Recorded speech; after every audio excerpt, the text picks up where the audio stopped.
All right, let's move on to NBA. We got just 2 games, but definitely an interesting one. The Golden State Spurs game. I don't know about that. We'll talk about that in a second, but I didn't make a bet on that one, and I don't think there's any way in hell anyone could say anything that would make me make a bet on that game. The Lakers-Portland game, I did bet the Lakers. I took them at 7.5. Portland obviously coming off of an OT loss. Jim, that was one of your winners, although you got a little lucky on that one, but that's okay. The breaks even out. The breaks will even out, and that was a break that went your way, so you'll take it. They lost in OT to Utah. Now they come home. It's sort of an obvious bad spot for Portland. The Lakers are a tricky team, right? A great win against Detroit. We know Detroit is a team that's legit good here. The Lakers seem like the kind of team that can step it up in these primetime games when they're in a good spot. I think that this one probably goes down to the wire. Portland, as I've mentioned, is a team that I'm probably going to be looking to bet on in spots in the near future, but this one doesn't look like a good one. And I did bet the Lakers at plus 7.5. It's now down to 7 market-wide, although the Greek still has 7.5. What do you think about that one, Jim? I'm 100% with you on this call. I will also take the Lakers at plus money.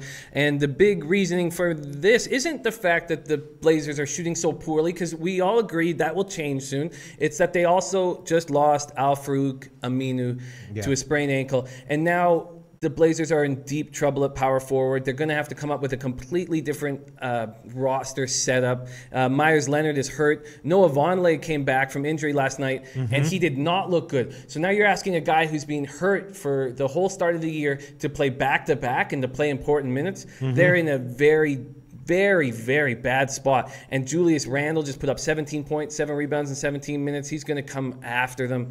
I think this is a really good spot for the Lakers. Okay, Justin Searcy says, has in capital letters, not a good spot in Portland. Does that mean not a good spot for Portland or not a good spot for the Lakers? What are you talking about, Justin Searcy? Which team don't you like? All right, so we're both going to take the Lakers. The Greek does still have 7.5, so we'll both take the Lakers plus 7.5, minus 110. I would also have a lean to the Lakers team total over 101 minus 123. What do you think about that?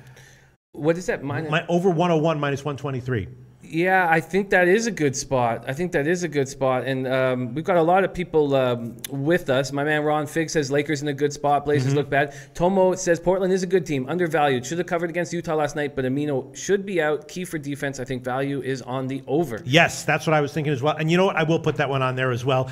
We know that the Lakers in this primetime game might try to run it up a little bit. I will take the Lakers team total over. Right now it's 101 minus 123 at Pinnacle, so I'm taking that one. So if the Blazers win this one, 120 to 110, I'll have a split on it.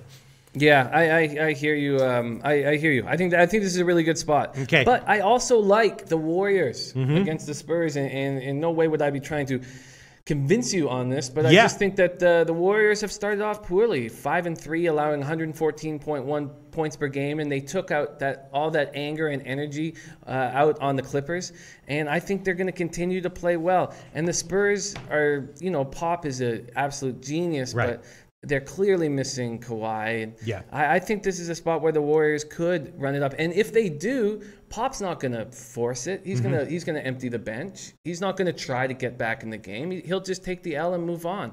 So I think this is a good spot for the Warriors. Yeah, a lot of people were asked about this game. Who knows what you're going to get from the Warriors? I definitely think that the Warriors, obviously in their last game, huge offensive performance, huge blowout win, but I definitely think we're going to see multiple spots, if not stretches, in the future where they'll be as sloppy and overvalued and sort of unfocused and undisciplined as they looked in the early season. So, giving big points against a Popovich coach team with some time to prepare and rest, it just makes me very, very scared. But obviously, the Spurs, the Spurs also with Popovich coach teams don't usually lose 3 games in a row, even on the road against anyone, which they just did. So this game is a total 10-foot pole for me. I'm sure there's going to be a lot of strong opinions in chat, but you're making an official pick on Golden State? I'm making an official pick. I do. I will. Tomor comes in and says, I think the Warriors are a team you back against playoff teams on national television. That's it. This is a good spot for them, in my opinion. I agree. I agree this is a really good spot. I also like fading the Warriors. I love the double-digit point spreads that we get to fade them with. But this is a spot where I'm going to jump on them. Okay, plus -7, -110 is the current line at BetDSI. That's the best line on the market. So in the NBA, Jim has Lakers plus 7.5 and Golden State -7, and I have Lakers plus 7.5 and the Lakers team total over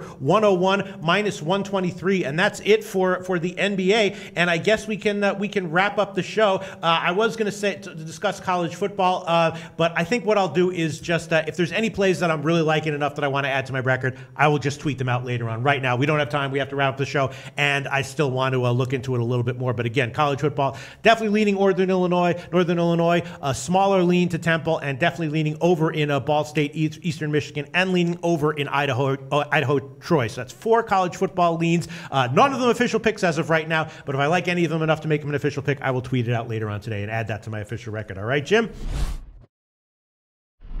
Hey guys, thanks for tuning in to our channel. Now, we've put a lot of work into producing all these free videos, so please help us out and keep all our content free for you forever by simply liking, sharing, commenting, and subscribing.